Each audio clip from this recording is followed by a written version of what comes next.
ഇങ്ങനെയുള്ള സാധനങ്ങളൊക്കെ വയ്ക്കുകയും ചെയ്യുക. ഒന്നും പറഞ്ഞിട്ട് ചെയ്യുന്ന പണിയാണ്.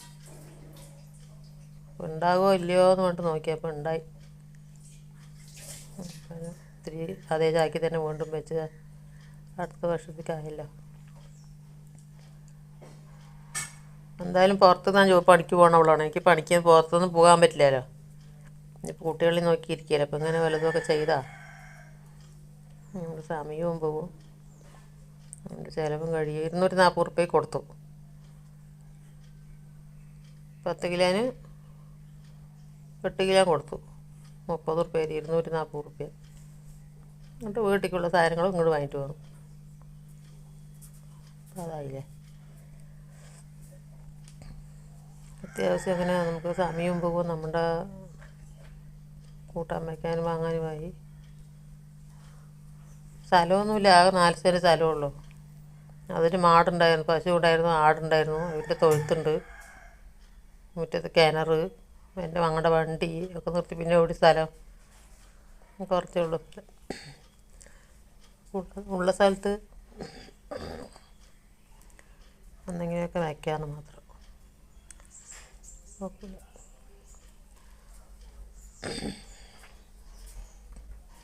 കാലാവസ്ഥയൊക്കെ മാറി. നമുക്ക് ആൾക്കാർക്കൊക്കെ ജലദോഷവും ചുമയൊക്കെ വരാൻ തുടങ്ങി. ഊട്ടി പോലെ ഉണ്ട്. തമിഴ്നാടൊക്കെ നല്ല മഴ പറയുന്നു. ഇവിടെ അതിൻ്റെ ഇതാണ് തോന്നുന്നത്. മൂടപ്പവും മക്കൾക്കൊക്കെ ജലദോഷവും തുമ്പലും ഒക്കെ വന്ന്. മക്കൾക്ക് മാത്രമല്ല, ഞങ്ങൾക്കും വന്നിപ്പോൾ. വെളിയിൽ കണ്ടില്ലേ, ഊട്ടി പോലെ ഉണ്ട്.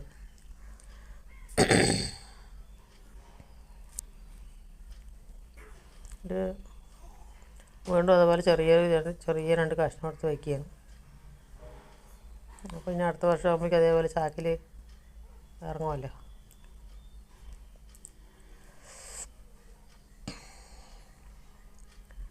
ഇതിൻ്റെ നമുക്ക് ചിലവും കഴിഞ്ഞ് പോകും.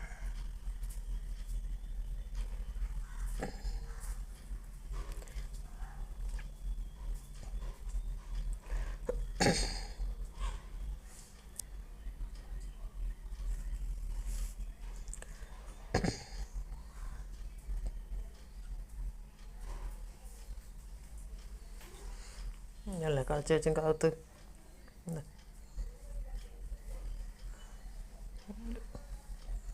ഞാൻ ഇത്രയൊന്നും പ്രതീക്ഷിച്ചില്ല.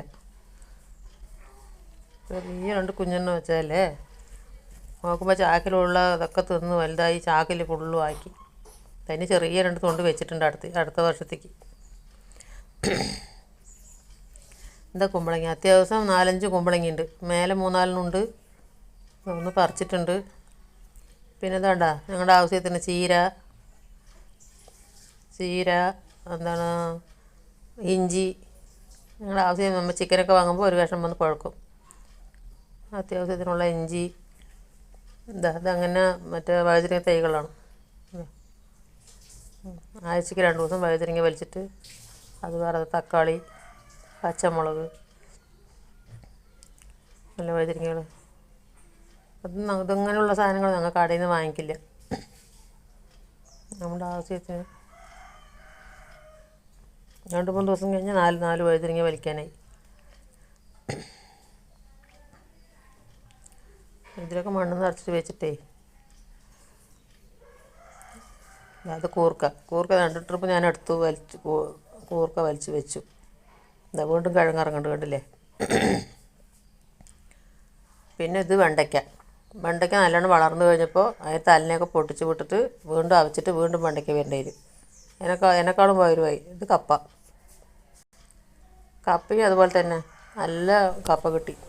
ഏകദേശം അതിലൊരു കഷ്ണം കാവത്ത് എടുത്തിട്ട് ഞങ്ങൾ കറി വെച്ചു. ചെക്കനെ കൊടുത്ത് അങ്ങനെ കടയിൽ കൊണ്ട് കൊടുത്തു. ഞങ്ങൾ അമ്മയും മോള് കുറച്ച് കഴിക്കുക. 10 കിലോ ഉണ്ടായിരുന്നു. 8 കിലോ കൊടുത്തിട്ട് 2 കിലോ കൂടി എടുത്തു.